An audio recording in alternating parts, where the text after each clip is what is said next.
Hi everyone, I'm Kat Winters. It is Friday, March 13th, 2020, and it's the beginning of a time when everyone here in the United States is starting to stay indoors, stay away from each other.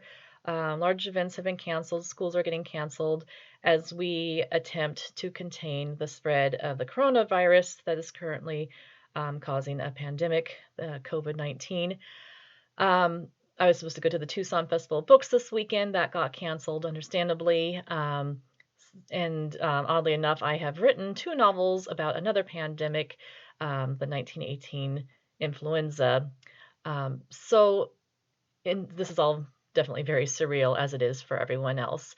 And I know everyone across the world is having important events canceled, a lot of disappointment. So instead of sitting here being too sad about everything, I thought, well, how about I still do a reading? I was supposed to be doing a public appearance this weekend.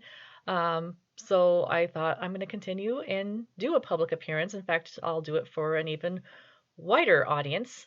I thought I would do a reading, but instead of reading from one of my novels, most of my novels involve very dark history, and I don't necessarily feel like reading from them right this very moment. I thought I would instead do something a little different and read some of my earliest poems, which I collected in this orange notebook. You can see my childhood name there. I went by Kathy. My last name was Preschel, a very hard German last name.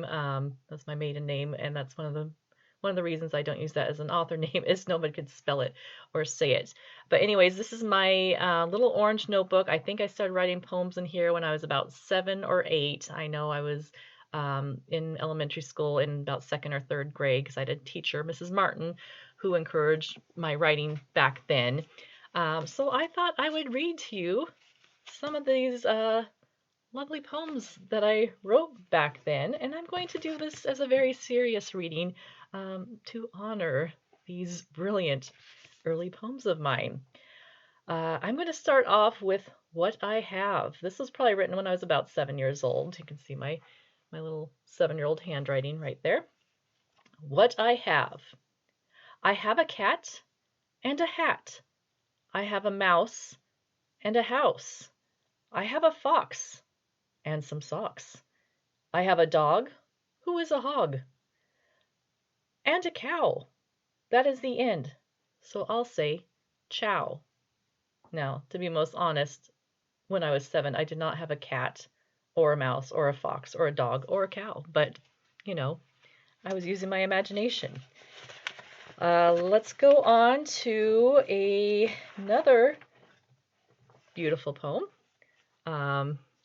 Let's see, I wrote in pen and pencil. There's a lot of erasing going on to make this masterpiece. This is one I do remember quite well. It is called Muddy Feet. Muddy feet down the street, muddy feet on the seat. Little children play in the mud, just like the spring opening up a flower bud. When the feet sound so grand, they make a beat that sound like a band.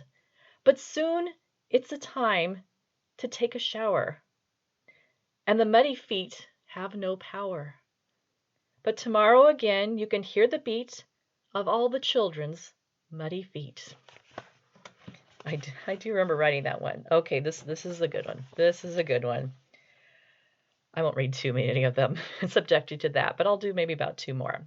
This is The Poet, which is quite appropriate because I was a young poet back then, and also I recently wrote a novel about Edgar Allan Poe that was all about poetry. So here is my early thoughts about being a poet and what that meant.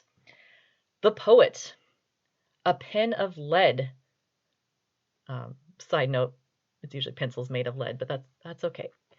A pen of lead, a big bright light. A poet works day and night. Flying horses, a dragon and his wife, a magic elf, they all come to life. Talking mice, a singing chicken, an ice cream cone starts licking. Lipple lipple, wopple woet, paper that can talk is the kind used by a poet. I don't remember that one at all. Okay, I think I'll start with I'll finish off with a fantasy here. I might read more of these eventually because these are entertaining, at least to me. This is the story of the lilacs. I started writing some longer poems around this time. I must have been maybe a little older, probably 8 or 9, in that range. And apparently in this lilacs, I'm not referring to flowers, I'm referring to a magical character called Lilacs. Not a fairy, not an elf, nor a goblin sitting on a shelf. Lilacs are special creatures, nothing you can find in double features.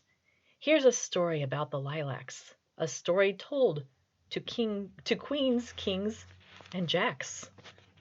It all starts out in a mine called McImlands, which has blue, green, purple, and silver diamonds. They are put in a diamond patch, then soon those stones start to hatch. They hatch into balls as big as a tack, then they become a lilac. Blue, green, purple, and silver lilacs running all around, so the next time you go to McImlands mine, you know this is where they're found.